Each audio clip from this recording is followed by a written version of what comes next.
my drama where it is a good day because we're talking to Eric Sirota, whose newest musical is A Good Day.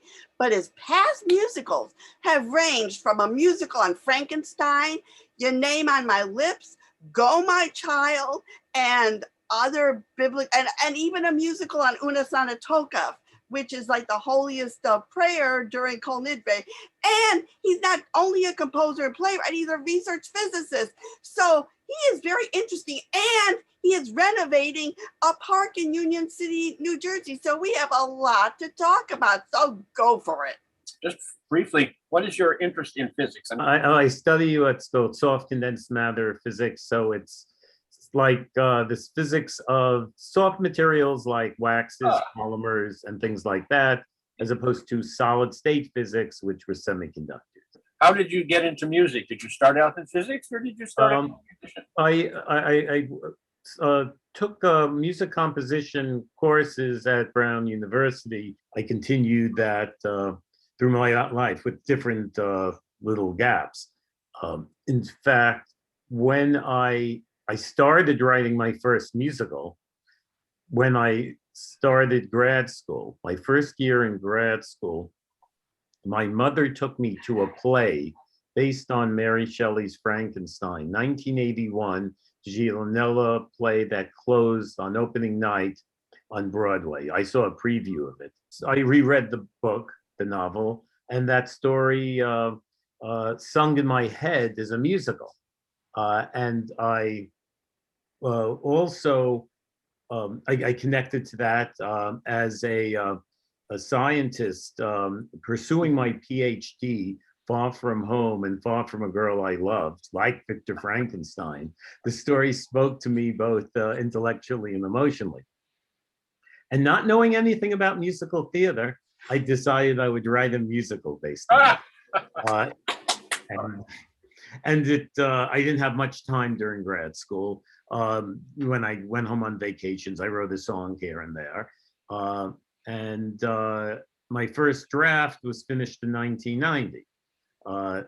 37 years later, it opened off Broadway at St. Luke's Theater and played for 3 years up until COVID.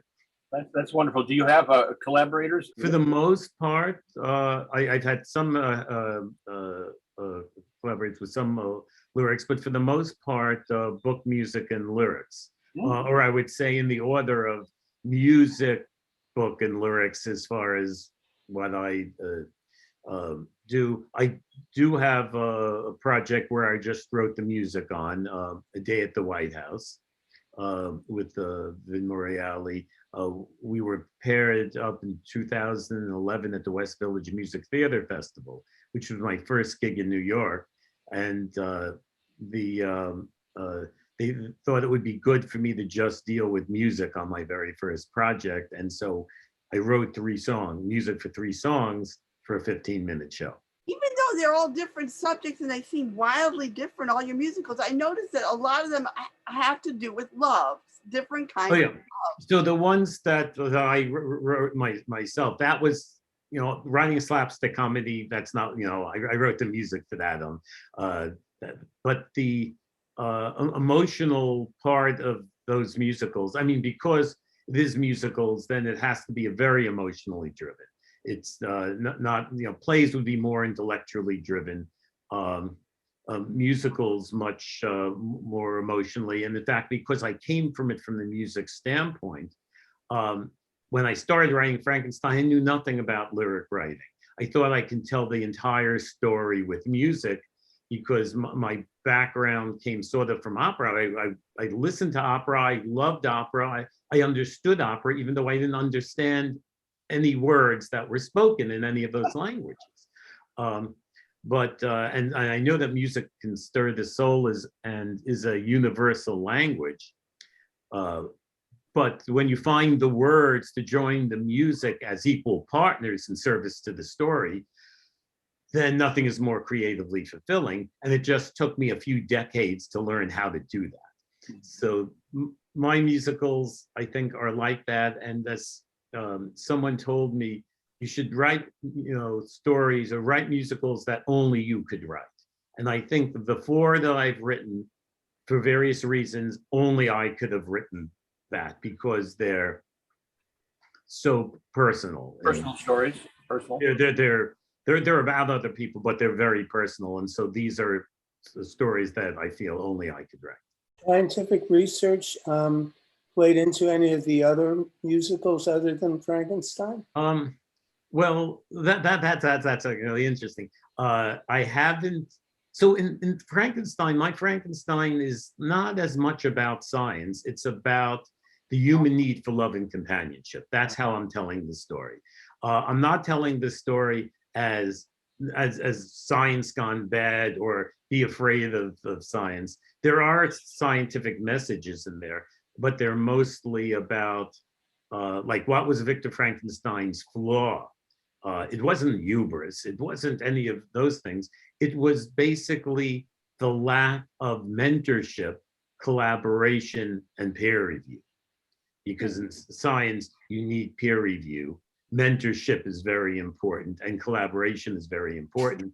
And that's why Igor, which existed in Hollywood, could never exist in Mary Shelley's novel or in my story, because he couldn't tell anyone about it. He couldn't have an assistant because it was that lack of collaboration.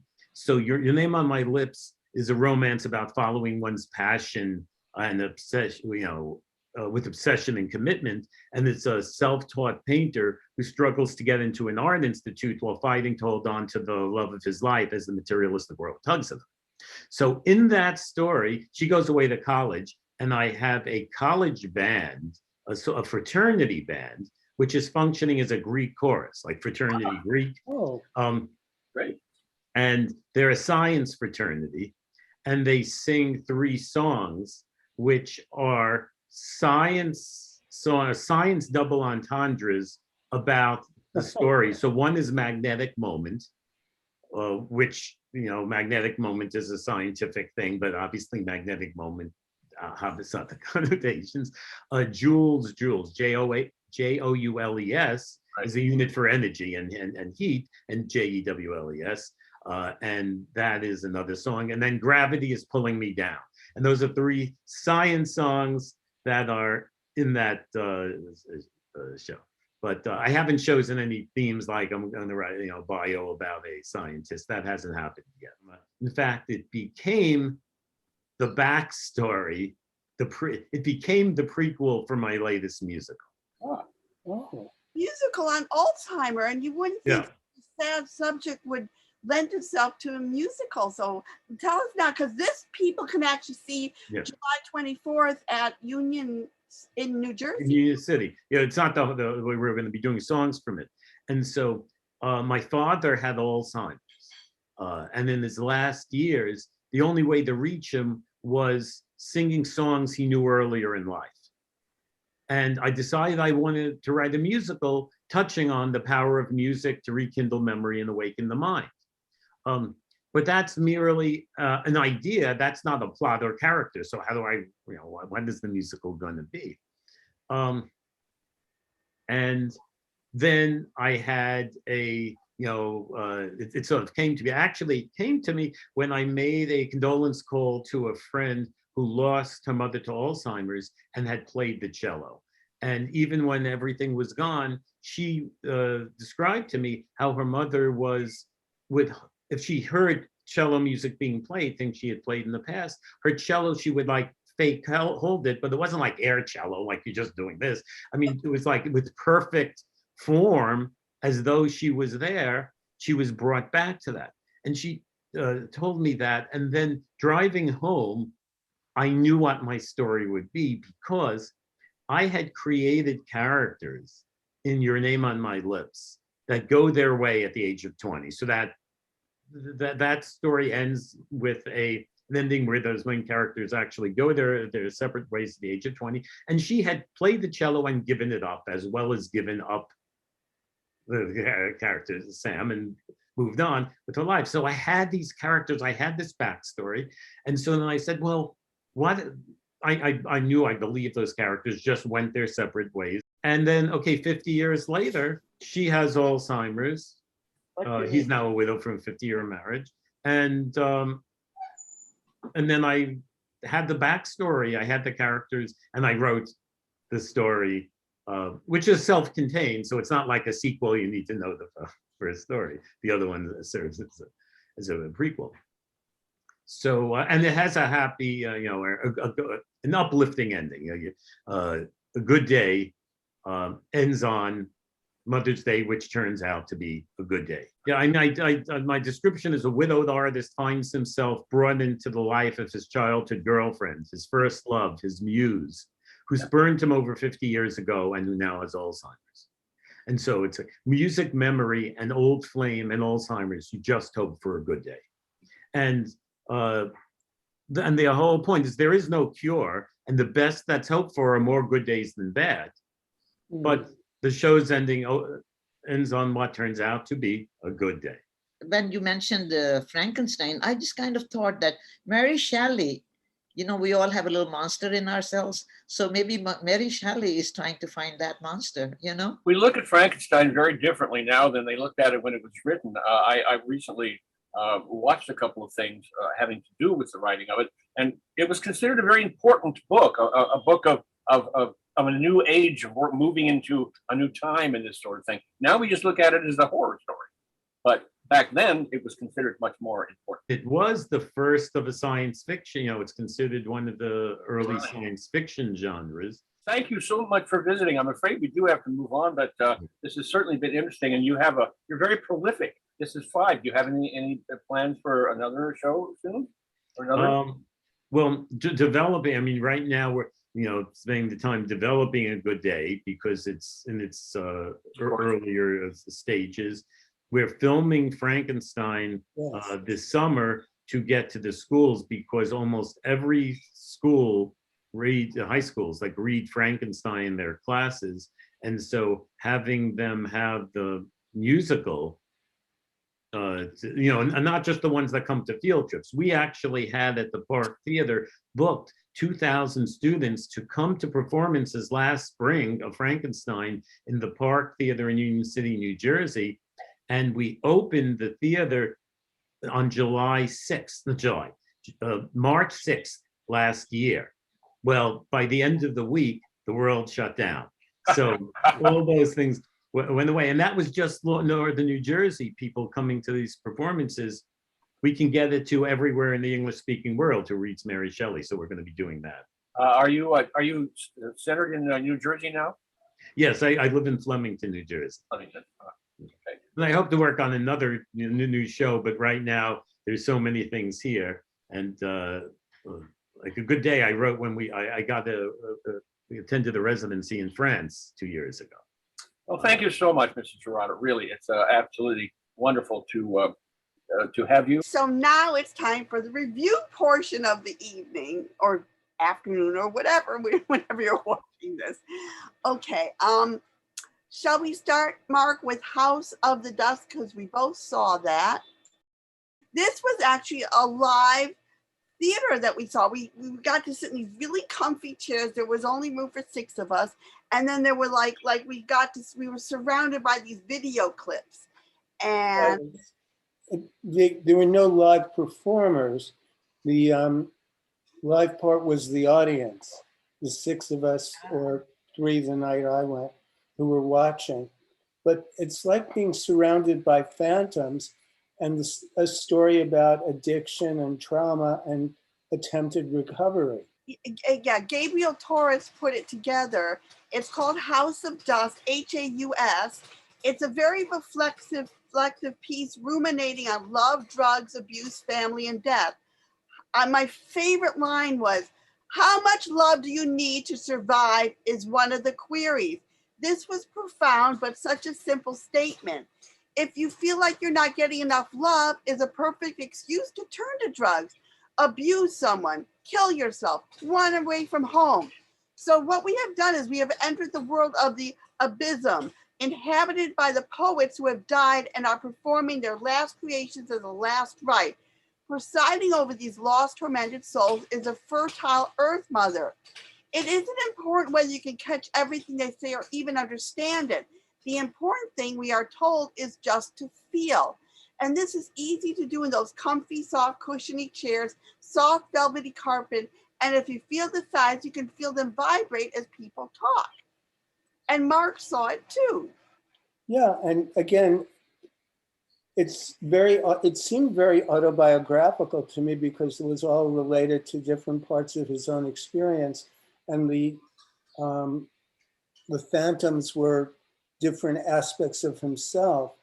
And it was both interesting and disturbing, as well as hoping for recovery. So it had a positive aspect as well as the disturbing aspect to it. And I think it's just so cool to be in that environment, you know, the chairs and the carpet and the projections around you that are constantly shifting the focus.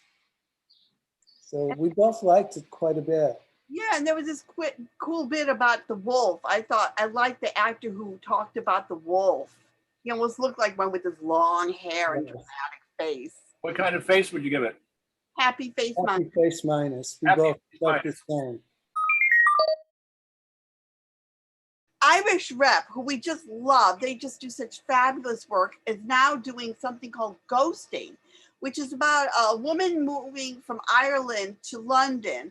And she hasn't seen or heard from this old boyfriend, Mark Kelly, in 6 years. And all of a sudden, she wakes up and there he is at the foot of the bed, smiling at her. And then she finds out the next day that he died.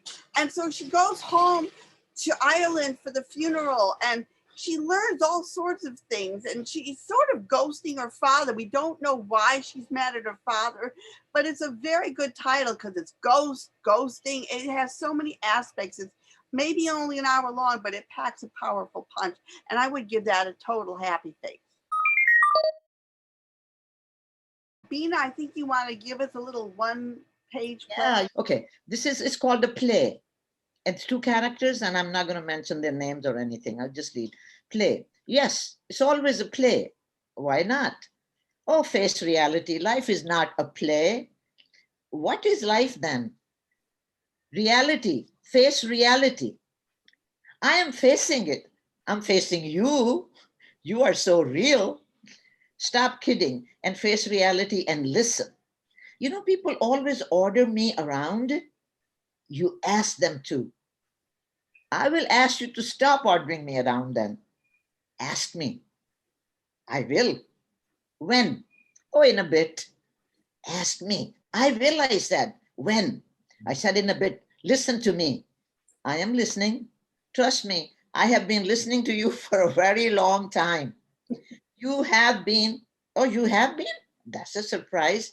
I have always felt that no one ever listens to me. Oh, because you talk too much and always about the same problem which you never try to solve. Oh, there's a solution to a problem? Always a solution, always. Now, when you sort out the conflict of your cleaning lady and your secretary, your life will be amazingly successful. Oh, my secretary, my cleaning lady. I did not know that I had a secretary and a cleaning lady. I always wanted them, but I never knew that I had them. Now you know. Know what? Now you know that you have a secretary who is going to come and type all your scattered thoughts and something which is called a manuscript and put it in a PDF file. Don't you hear important writers in the cafes always talking about the PDF file? I know. I usually keep quiet when they talk about that. I actually do not know what PDF file means, so I keep quiet. I don't want to come across as a dumb person because people think I am smart. Rich people. People. Oh, the same people told me how dumb you are. They said that you are so stupid that you don't even know what PDF file is about. Oh, they do know that? How? I never told them. You don't have to tell them. They know. They are smarter than you. That's exactly the problem. My problem. I always think that all people are smarter than me. And that is my biggest problem. I don't think that by having a secretary and a cleaning lady will solve my problem, because my problem is not the secretary or the cleaning lady. The secretary also will criticize my grammar and my punctuation and whatnot, thus try to make me conscious and reduce me so I can stop writing. People don't understand that my mistakes, my grammar, and my punctuation is my style. I'm not an American. No one has ever called me an American, but still want me to have perfect grammar like them. How come they did not clean up James Joyce? Oh, because James Joyce wasn't available for criticism. He said, fuck you all. Oh, to people when he wrote 48 pages without a period, without a comma, the last soliloquy. Oh, but you are not James Joyce, please. But I have my own style. Wrong grammar, is that your style? No. Yes, sometimes it is my style. No one will ever publish you. Oh, no sweat off my back. I will have to live with it. Doesn't matter. Everything is in my bags. But I want you to be published. Because I love you. Oh, that's a big laugh. You love yourself, honey. You are a control freak. You want to control people, especially me. Why should I do that? To feel important, to feel perfect, to feel superior. But we are friends. That's why it's very powerful to control people whom you call your friends. Or you, in the name of grammar and love, need control. It gives you certain power which you might lack. I lack nothing that I can think of. I'm only want to help you. Why? Because we are friends, because I love you. Oh, Jesus, so many people love me. The ridiculous comes with the ribbons of love. I need to go. I have an appointment. You have an appointment? You have nothing to do with your life. You have an appointment. Hey, listen, why don't you go and fuck yourself? Okay? And take your perfect grammar too with yourself. Go away. Fuck yourself. Okay, well, that was fun, Eva. That was really fun. And now here are some of the shows coming up between now and July 17th, which is when our next show is. We have Scott Siegel in person with his show at 54 Below called Broadway Celebrates the 4th of July. And Susan Charlotte's last Food for Thought production is our favorite, Tennessee Williams. And that will be July 10th and 11th. And York Theater still is doing Georgie, My Adventures with George Rose, one-man show with Ed Dixon, talking about his friendship and final horror with George Rose. And we all remember how he died. And one of our favorite festivals, the Ice Factory Festival, it's going on now until August at New Ohio Theater in person. And there's a lot more going at Feinstein's 54 Below. And Pershing Square Signature Center is back live with Lynn Nottage's The Watering Hole. That's going on till August. And the Theater Worlds is back. I mean, it's going to be virtual. It's going to be online, but you can watch it. It's hosted by BroadwayWorld.com. It's Sunday, July 11th at 7 o'clock. And they're doing a version of The Importance of Being Earnest, LGBTQ+ at Actors Temple Theater. And Red Bull Theater is doing their 11th annual Short New Play Festival with Jose Rivera, he's one of my favorite playwrights. And that's going on July 12th through 16th. And our favorite person in the universe, Jackie Hoffman, is going to be at Nancy Manocherian's The Cell Theater, which is right by you, Jan, doing Fruma-Sarah, Waiting in the Wings. And you know that's going to be hysterical. And then there's this live Zoom performance of a new radio play and comic book by Pulitzer Prize-winning poet Yusef Komunyakaa called Jupiter Invincible. Open Door Playhouse is doing Supernova. And The Wake of Dorcas Kelly is going on at the Players Theater that Jan and I are going to go see that. And Wallace, Shawn, and Andre Gregory are doing Grasses of a Thousand Colors starting July 9th. And then we've got, Feel the Spirit, which is Colt, which is one of my favorite theater companies. They're doing a live stream that takes place July 1st and it ends July 5th. And Alfred Molina is going to be Hercule Poirot in LA Theater Works audio theater adaptation of Agatha Christie's The Murder on the Links. And Live and in Colors having their gala July 11th. And Eileen Kristen, who is one of my soap opera people, is joining Carol Damas for this wonderful cabaret July 9th called Still Standing. So you see there is tons of stuff going on. And now, fresh from his live performance at Abrams Art Center with The Big Dream, is Jay Michaels with his indie influencer to tell us even more stuff that's going on. New York and theater is so back. This is Jay Michaels. This is Indie Influencer, and this is High Dramas. That's right, ladies and gentlemen. Theater has returned, as you have heard, and now so has cabaret. The mayor of Fabulous, Tim Moss, kicked off Pride Week at Pangea with his new show. David Lamar and Darnell White will be at the venerable Don't Tell Mama, July 28. Mark Weiser's Dueling Pianos will be at Grand Morrissey, July 3, and at The Stand, July 4. David Manjovi will be performing July 19 through 23, 12:30 to 2:30 p.m. daily for the Bryant Park Piano in the Park concert series. Deborah Stone, a member of the Lambs here in New York City, will be at the Triad on July 21. Becca Kidwell will be at the Cool and Cutting Edge Pangea, July 15 and 20. Susan Spidell will be appearing with Joseph Regan at the Paper Mill Playhouse Brookside Cabaret, August 18 through 21. And the king of cabaret, David Sabella, will be at Pangea, July 22 and 23 with Pandemic Relief Live. Coming up will be Peter DeZosa, who's planning his next cabaret show at Pangea.